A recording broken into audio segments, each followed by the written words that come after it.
아버지께 참되게 예배하는 자들은 영과 진리로 예배할 때가 오나니 곧 이때라.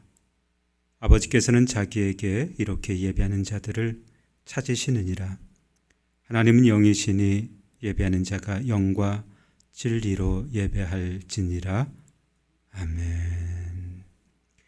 이제는 사도신경으로 우리의 신앙을 고백할 때 가장 크고 분명한 목소리로 우리의 신앙을 고백하도록 하겠습니다. 나는 전능하신 아버지 하나님 천지의 창조주를 믿습니다. 나는 그의 유일하신 아들 우리 주 예수 그리스도를 믿습니다. 그는 성령으로 잉태되어 동정녀 마리아에게서 나시고 본디오 빌라도에게 고난을 받아 십자가에 못 박혀 죽으시고 장사된 지 사흘 만에 죽은 자 가운데서 다시 살아나셨으며 하늘에 오르시어 전능하신 아버지 하나님 우편에 앉아 계시다가 거기로부터 살아있는 자와 죽은 자를 심판하러 오십니다. 나는 성령을 믿으며 거룩한 공교회와 성도의 교제와 죄를 용서받는 것과 몸의 부활과 영생을 믿습니다. 아멘. 다 함께 찬송가 258장을 함께 찬송하겠습니다.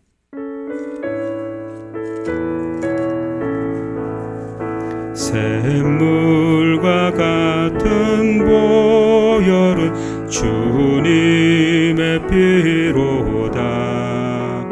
보혈의 죄를 씻으며 정하게 되겠네. 정하게 되겠네. 정하게 되겠네. 보혈의 죄를 씻으며 정하게 되겠네. 저도적 회개하고서 보혈에 씻었네. 저도적 같은 이 몸도 죄 씻기 원하네. 죄 씻기 원하네. 죄 씻기 원하네. 저도적 같은 이 몸도 죄 씻기 원하네. 죄속감 받은 백성은 영생을 얻겠네. 샘솟듯 하는 비권세 한없이 크도다. 한없이 크도다. 한없이 크도다. 샘솟듯 하는 비권세 한없이 크도다. 날 정케 하신 피 보니 그 사랑 한없네. 살동안 받는 사랑을 늘 찬송하겠네. 늘 찬송하겠네. 늘 찬송하겠네. 살동안 받는 사랑을 늘 찬송하겠네. 이후에 천국 올라가 더 높은 노래로 날 구속하신 은혜를 늘 찬송하겠네. 늘 찬송하겠네. 늘 찬송하겠네. 날 구속하신 은혜를 늘 찬송하겠네.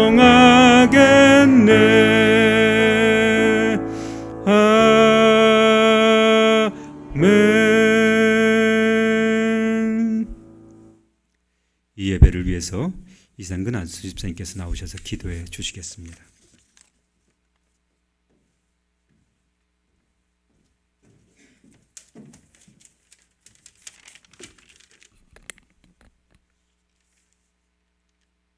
긍휼이 풍성하신 아버지 하나님, 우리를 사랑하셔서 귀한 주의 자녀로 삼아주신 은혜를 감사하며 경배와 찬양과 영광을 드립니다. 지난 한 주 동안도 주님이 주신 은총으로 강건케 살게 하심을 감사합니다. 고난과 역경이 끊이지 않는 세상에서 늘 저희들을 보호하시고 인도하심도 감사드립니다.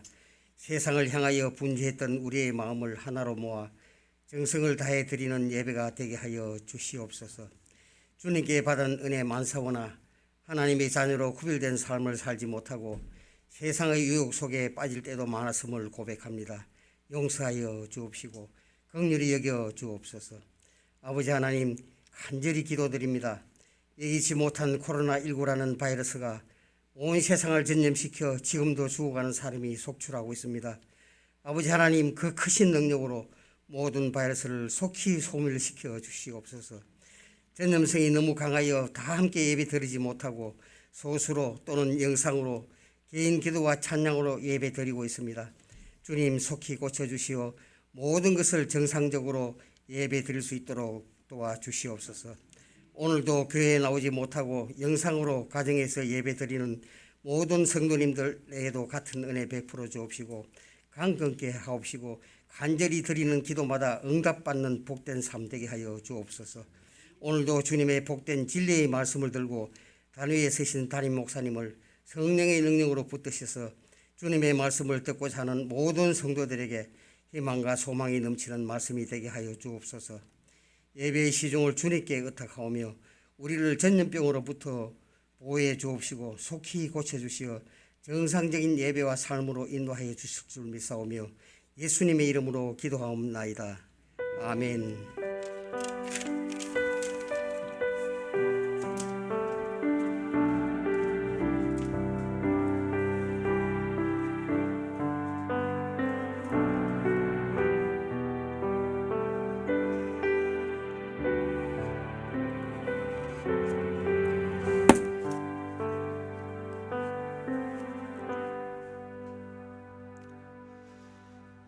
할렐루야.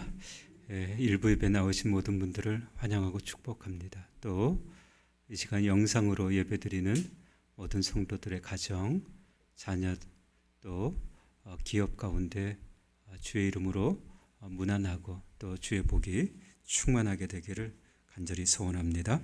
오늘 우리 가운데 주신 하나님 말씀 함께 보겠습니다. 욥기 16장 18절부터 22절까지 말씀입니다.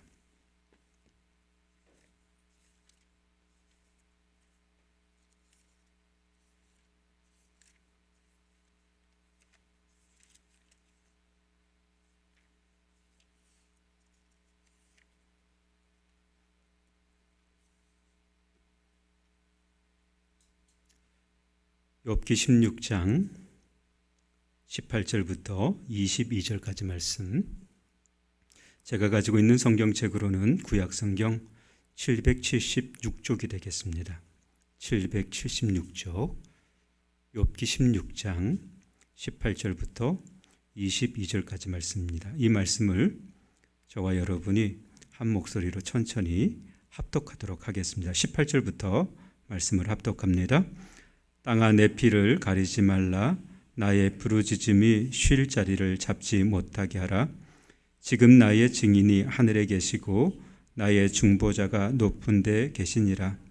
나의 친구는 나를 조롱하고 내 눈은 하나님을 향하여 눈물을 흘리니 사람과 하나님 사이에와 인자와 그 이웃 사이에 중재하시기를 원하노니 수년이 지나면 나는 돌아오지 못할 길로 갈 것임이니라. 아멘. 아멘.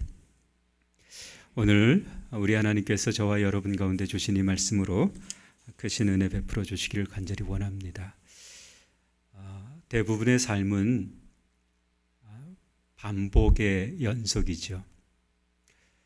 이 반복되는 삶 속에서 때로는 변수가 작용할 때가 있습니다.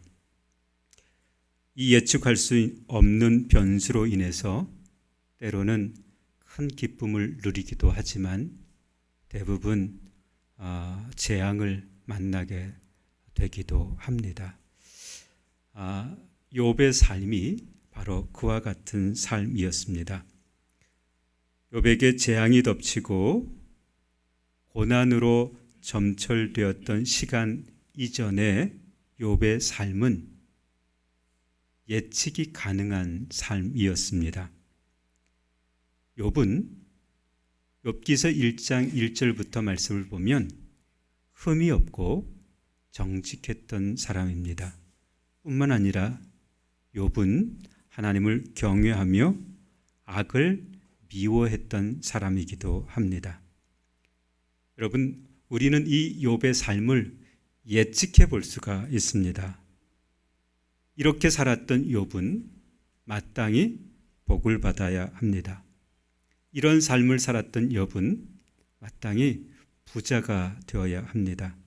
그는 건강한 사람이고 그의 가정은 다복하고 정말 행복한 가정이 되어야 합니다.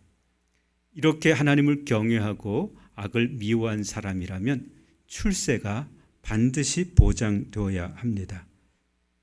그의 삶은 끝까지 하나님이 그의 호흡을 끊으실 때까지 유지되어야 함은 우리가 마땅하다고 여겨집니다.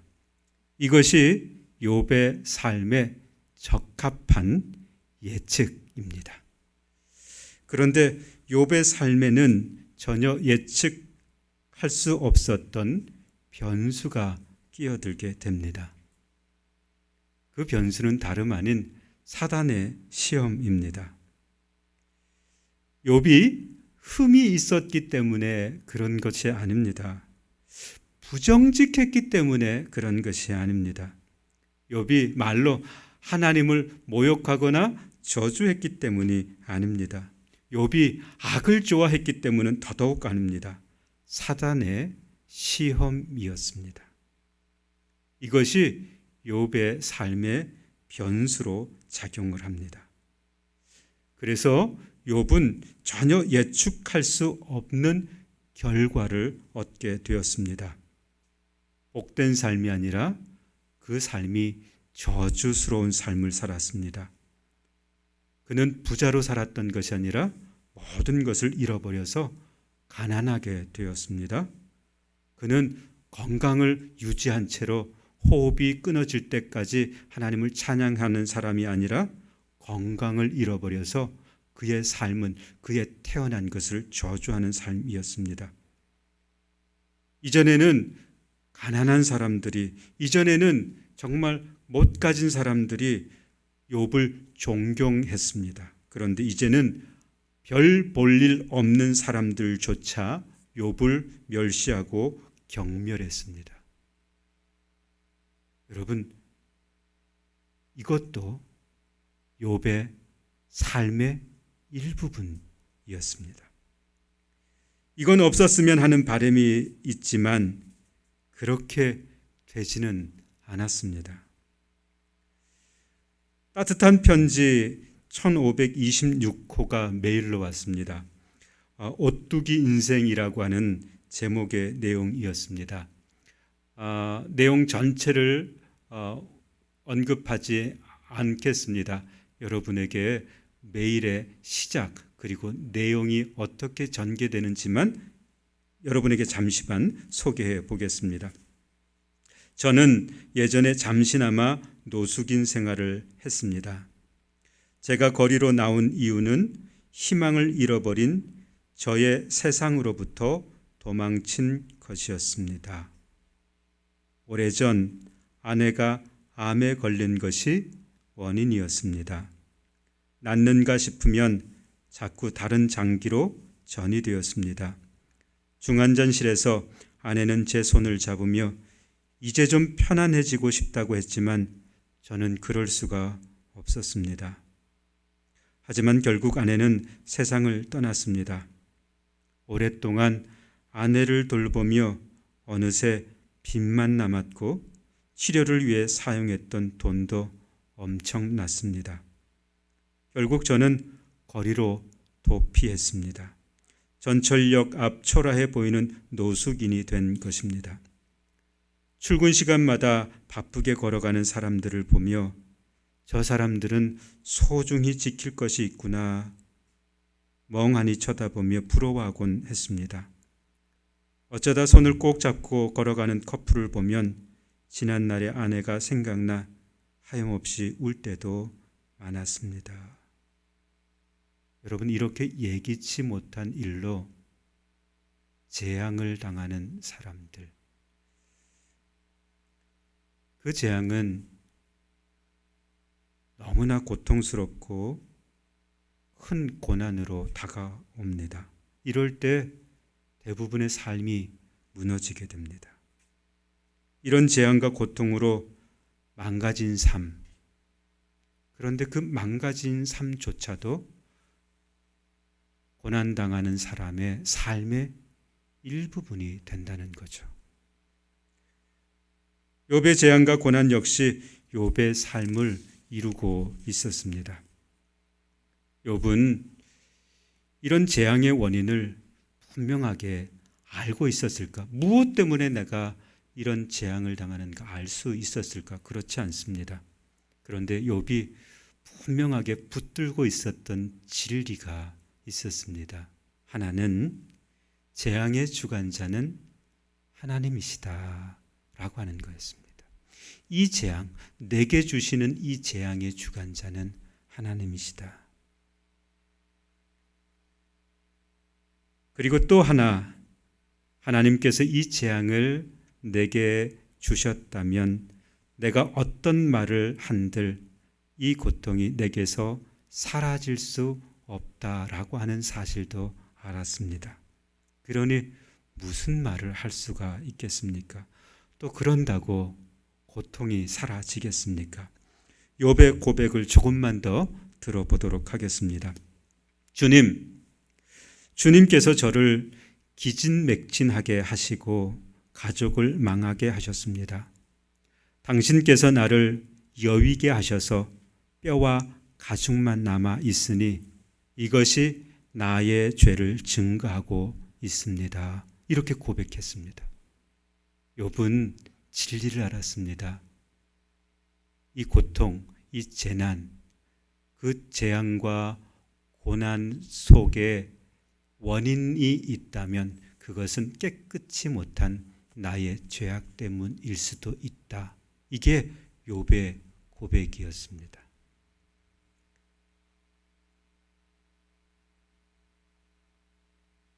여러분, 이것이 어쩌면 우리의 삶 속에서도 적용되어야 하지 않을까라는 생각이 있습니다.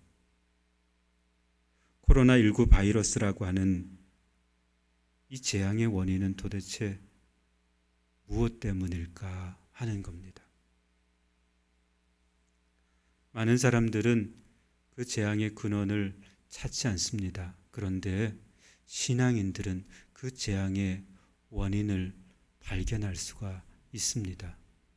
탐욕스럽고 정욕에 가득 찬 이기적이고 자기만 아는 인간의 내면, 인간의 삶, 인간의 행동으로 말미암은 것이 바로 재앙의 원인이다라고 하는 것을 알게 되죠. 여러분, 그러면 이제 우리가 깊이 생각해 봐야 할 것이 있습니다. 이런 재앙으로 말미암아 고난을 당할 때 피할 수 없는 재앙이 내게 덮쳤을 때 내가 그토록 소원하는 것이 있다면, 소망하는 것이 있다면 그것이 무엇이겠는가 하는 겁니다.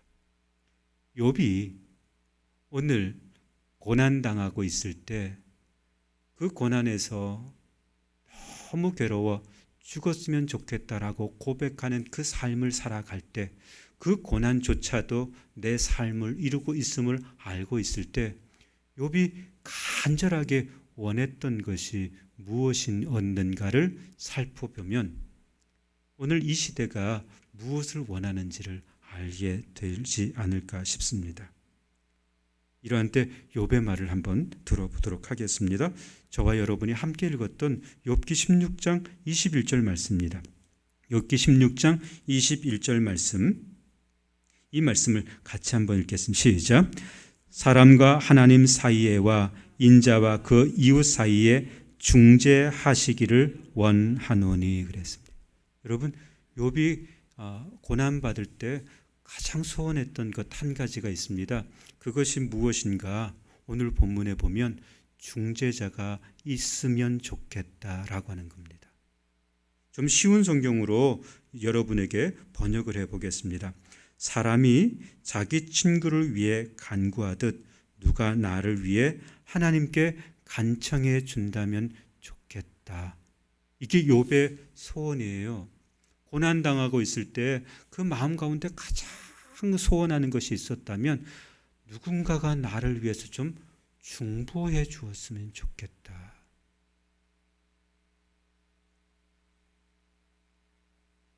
여러분, 이 세상 가운데 특별히 오늘 이 시대를 살고 있는 우리 가운데 코로나19 바이러스로 말미암아 고난당하고 있는 모든 사람들 가운데 혹은 그 고난 속에서 그 고난도 나의 삶이라고 짊어지고 있는 사람들을 만나게 될 때 그 사람들이 가장 원하는 것이 무엇일까?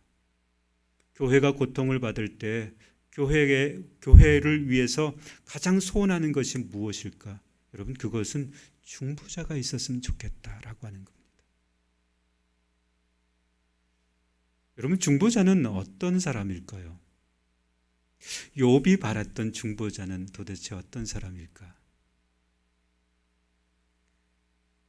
1930년 어느 상점에서 빵 한 덩이를 훔치고 절도 혐의로 기소된 노인이 재판을 받았습니다. 재판장에 판사가 있고 그리고 노인이 들어왔습니다. 그 재판을 경청하기 위해서 이웃들이 그 뒤에 자리를 차지하고 있었습니다.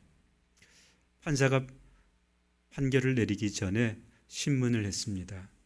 빵을 훔친 이유가 무엇입니까? 그랬더니 이 노인이 이렇게 이야기를 했습니다.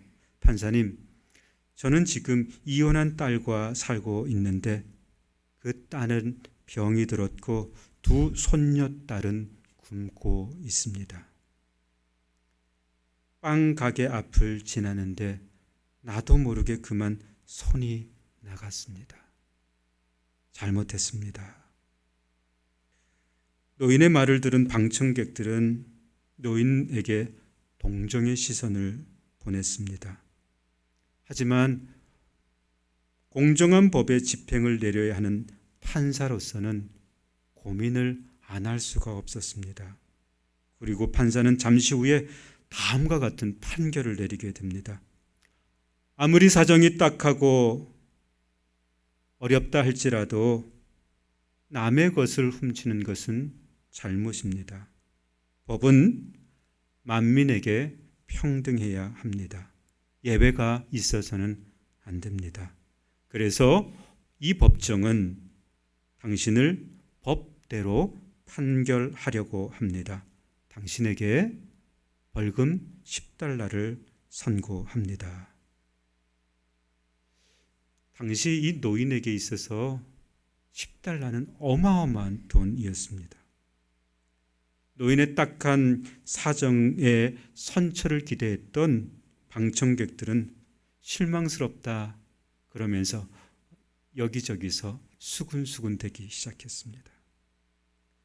그러자 판결을 내린 판사가 자리에서 일어섰습니다. 그리고 판사가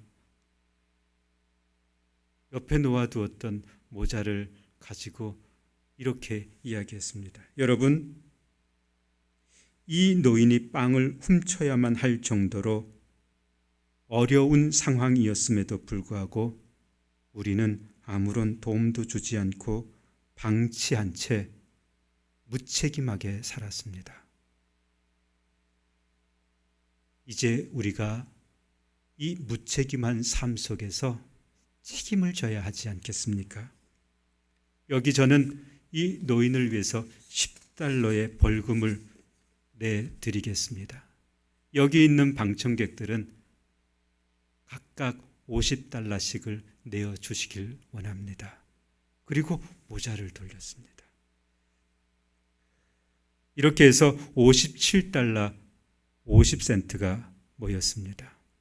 돈은 노인에게 전달이 되었고 노인은 그 받은 돈에서 10달러를 벌금으로 냈습니다.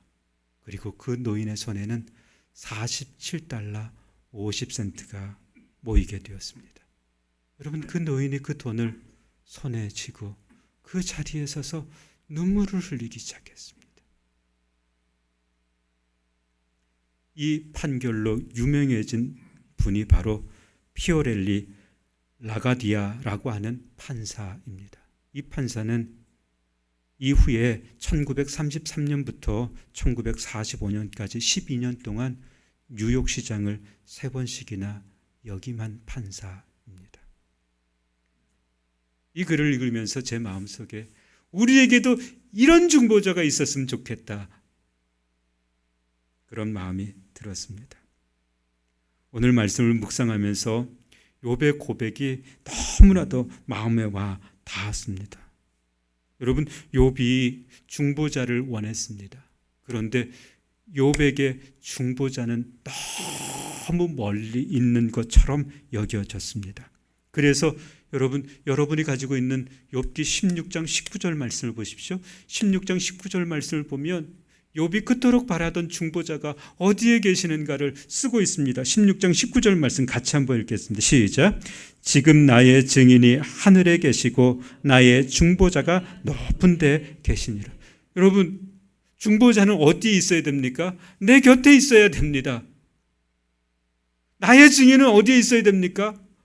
멀리 있으면 안 됩니다. 내 곁에서 나를 증언해 줘야 됩니다. 그런데 지금 욥이 뭐라고 그럽니까? 나의 증인이 어디 있다고 그럽니까? 하늘에 계시고 나의 중보자가 어디에 계신다 그랬습니까? 높은 데 계신다. 나를 위해서 중보할 수 없는 자리에 있다는 거예요. 나를 위해서 증언할 수 없는 자리에 있다고 고백하는 거예요. 그만큼 지금 욥은 철저하게 자기 자신을 위해서 중보해 주는 자가 없구나, 그래서 원하는 것이 있었습니다. 누군가가 내 곁에서 중보자만 되어주면 좋겠다. 여러분, 이 말씀을 묵상하다가 오늘 영상으로든지 혹은 예배 처소에서 예배드리는 모든 성도들은 참 복받는 사람이었구나라는 생각을 하게 됩니다. 왜냐하면 우리에게는 중보자가 계시기 때문입니다. 우리에게 계신 중보자는 참 좋으신 분이십니다. 그분은 높이 계셨던 분입니다. 하늘 보좌에 계셨던 분이십니다. 그런데 그분이 우리의 죄악을 중보하시기 위해서 친히 낮아지셨습니다. 우리와 함께 하시기 위해서 임마누엘의 하나님이 되셨습니다. 그분은 말씀이셨다가 육신이 되신 분이십니다. 그분은 영으로 계셨다가 비천한 몸을 입고 오신 분이십니다. 그분은 창조주와 함께 계셨다가 비천한 모습으로 오신 분이십니다. 그분이 바로 예수 그리스도이십니다. 그분은 우리를 위해서 말로 하나님께 중보만 한 것이 아니라 자신을 내어주셨던 분이 바로 예수 그리스도이십니다. 그러므로 우리에게 참 중보자가 있다라고 하는 이 고백이 얼마나 위로가 되는지 모릅니다. 우리의 모든 염려와 근심을 들으시는 분이 그분이시고, 그분은 우리의 근심과 염려를 풀어주시는 분이 바로 우리의 참 중보자이신 예수님이십니다. 여러분, 그분이 우리의 중보자가 되신 것은 이 세상을 살아가면서 우리에게 예수님을 닮아가도록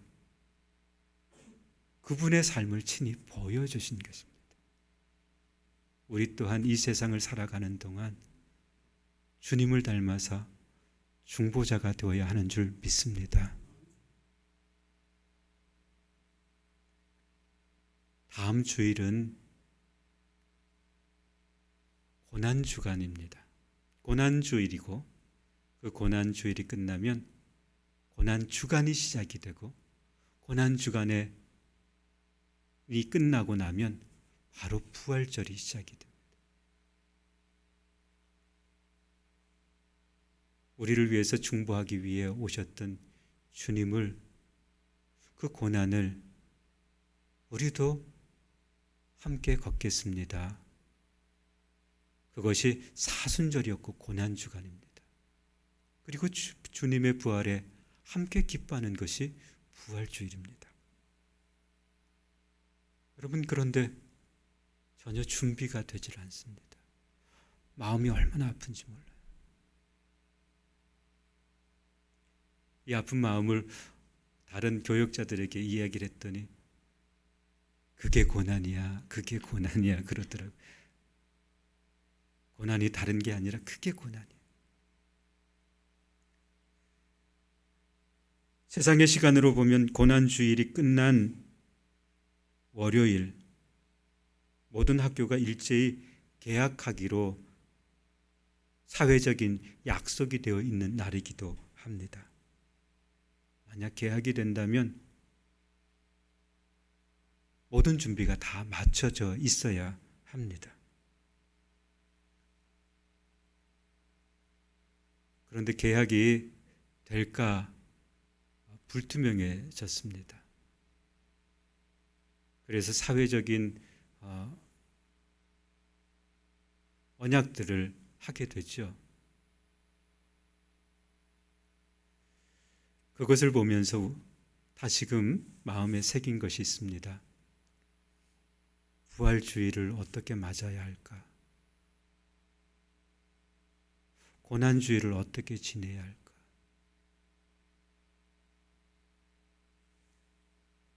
만약 4월 6일이 개학이 된다면 저와 여러분은 고난주간을 모든 것을 시작하는, 새롭게 열어가는, 새롭게 시작하는 의미로 새벽기도회를 시작했으면 좋겠다. 그런 마음이 있었습니다. 이게 불투명해졌습니다. 할 수만 있다면 4월 6일부터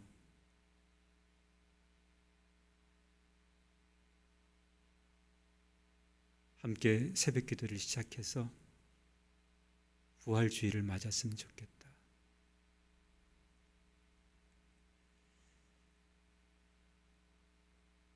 우리에게는 참 중보자가 계심으로 그 중보자 앞에 우리의 모든 소원을 다 올려드리는 복된 시간이었으면 좋겠다. 또한 이 사회와 이 민족과 세계 열방을 중보하는 신앙인이 되었으면 좋겠다. 오늘 욥기서를 묵상하면서 마음속 깊이 와닿았던 주님의 말씀이었습니다. 이 말씀대로 저와 여러분 그 중보자 앞에 나아갈 수 있기를 원하고 저와 여러분이 세상을 중보해 주는 귀한 믿음의 권속들 다 될 수 있기를 주의 이름으로 축원을 드립니다. 여러분 한번 눈을 감으시면 좋겠습니다. 그리고 우리 작지만 간절한 마음을 담아서 주님 앞에 좀 기도했으면 좋겠습니다. 주님의 고난을 잠깐이라도 생각했으면 좋겠습니다. 우리에게 중보자가 계신다는 사실을 잊어버리고 산 지가 참 많습니다. 그런데 올려드리십시다. 그분은 우리의 음성을 들으시기도 하지만, 그래서 중보해 주시기도 하시지만, 자신을 내어주시기도 하시는 참 좋은 중보자이십니다. 그분 앞에 우리의 어려움을 올려드리십시다. 그리고 이 코로나19 바이러스가 속히 끊어질 수 있도록 주님 앞에 간구하십시다. 이게 그냥 끊어지는 것이 아니라 주께로 돌아가야 합니다. 우리가 주께 돌아가서 주님 곁에서 살아야 합니다. 우리 이것을 생각하면서 주님 돌아가겠습니다. 신실하게 살겠습니다. 말씀대로 살겠습니다. 우리 그런 믿음의 고백으로 주님 앞에 한 1분 정도만 같이 잠잠히 기도했으면 기도하겠습니다. 주님, 거룩한 주일 우리 가운데 허락해 주셨습니다. 이 예배를 흠양하여 주옵소서. 우리의 기도를 들어 응답해 주시옵소서. 고난 당하는 가운데 있을 때 주께서 우리의 중보자 되어 주심을 감사합니다. 주님, 주께서 우리의 중보자이실 뿐만 아니라 우리를 위해서 자신을 내어주시기까지 하시는 참 좋으신 분인 것을 알게 하심을 감사합니다. 주님만 보게 해 주시옵소서. 주님만 보게 해 주시옵소서. 주님만 찾게 해 주시옵소서. 주님께만 영광을 돌리는 귀한 역사가 있게 하옵소서. 모든 것 주께 의탁드립니다. 감사드리오며 우리 주 예수 그리스도의 이름으로 기도하옵나이다. 아멘. 이 시간 감사로 우리 하나님 앞에 예물을 올려드리겠습니다.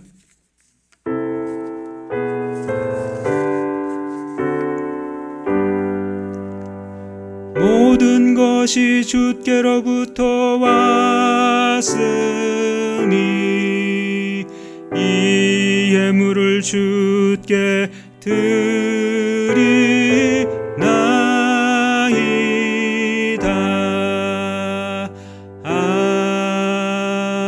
아멘. 사랑과 은혜가 많으신 하나님, 우리를 예배자로 살게 하시니 감사합니다. 주님, 코로나19 바이러스로 인해서 가정에서 예배합니다. 일터에서 예배합니다. 삶으로 예배자로 살아갑니다. 주님이 모든 예배를 받으실 줄 믿습니다. 주님, 이 예배 가운데 우리의 마음을 올려드립니다.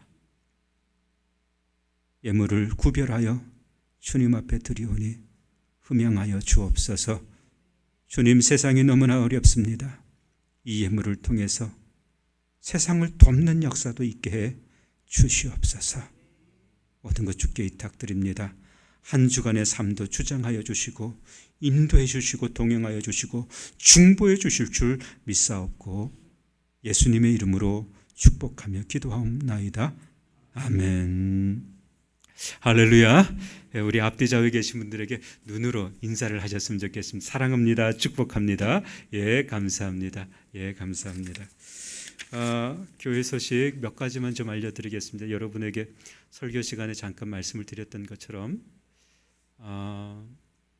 아무런 준비 없이 우리가 부활 주일을 맞을 수 있을까? 그 부활 주일이 정말 의미가 있으려면 마치 세상이 개학을 준비하듯 잘 준비해 가야 합니다. 그래서 할 수만 있다면 4월 6일부터 시간을 좀 조정해서 새벽 기도회를 우리가 시작했으면 좋겠다. 그런 간절한 바람이 있습니다. 사회적 거리두기 운동은 4월 5일까지 끝이 납니다. 4월 6일부터는 우리가 정말 우리의 중보자 되신 예수님, 그 예수님의 고난에 동참하는 귀한 시간들을 좀 가지려고 하는데요. 할 수만 있다면 여러분 함께 해주시면 좋겠습니다. 4월 6일 시간은 5시 반으로 좀 조정을 해서 새벽 기도회를 했으면 좋겠다 여겨져요. 할 수 있는 분들 오셔서 잘 준비해 주시고 그리고 부활주일을 우리가 기쁨으로 맞이할 수 있었으면 좋겠습니다. 계속해서 마음의 부담이 참 많습니다. 1부 예배는 이렇게 우리가 드릴 수 있지만 2부 예배 드리는 것에 대한 부담입니다. 가급적이면 영상 예배 드리십시오. 그래도 오시는 분들이 좀 꽤 돼요. 혹시라도 여러분 중직자들 가정에서 영상 예배 드릴 수 있는 분들은 안 오셨으면 참 좋겠다. 요즘 그런 마음이 있어요.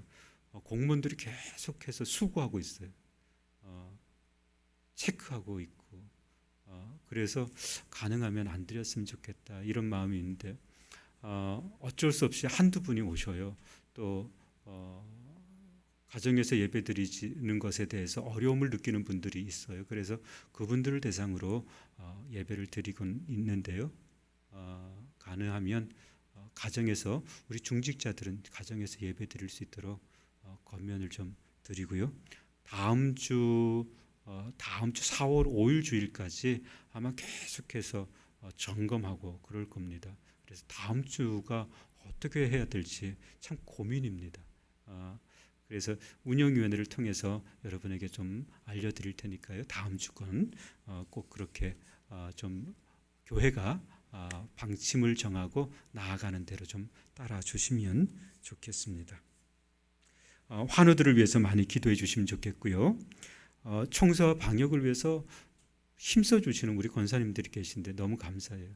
어제도 우리 세 분 권사님과 전사님이 아래층 위층을 다 청소하시고 닦아주시고 하셨는데 너무 감사하고 또 다음 주부터 또 청소하시는 분들이 바뀌죠. 바뀌시는 분들이 또 청소를 잘 감당해 주셨으면 좋겠습니다. 우리 다 같이 일어나실까요? 다 같이 일어나셔서 마지막 찬양으로 주님께 영광을 올려드립니다.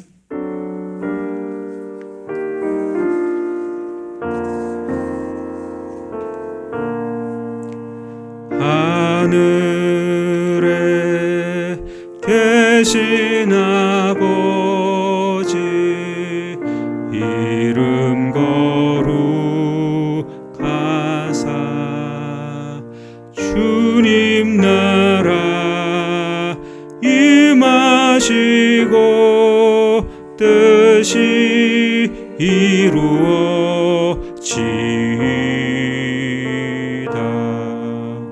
일용할 양식 주시고 우리들의 큰 죄 다 용서하옵시고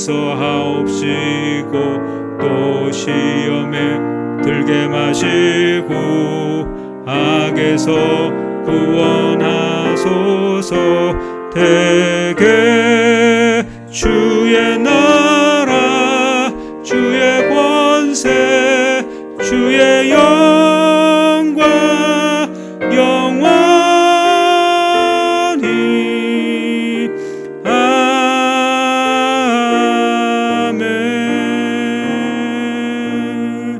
기도하겠습니다.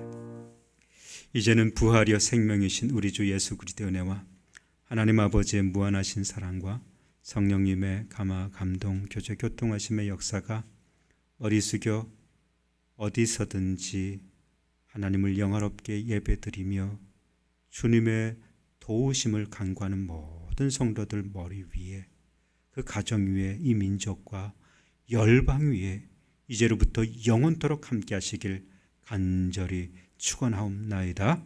아멘.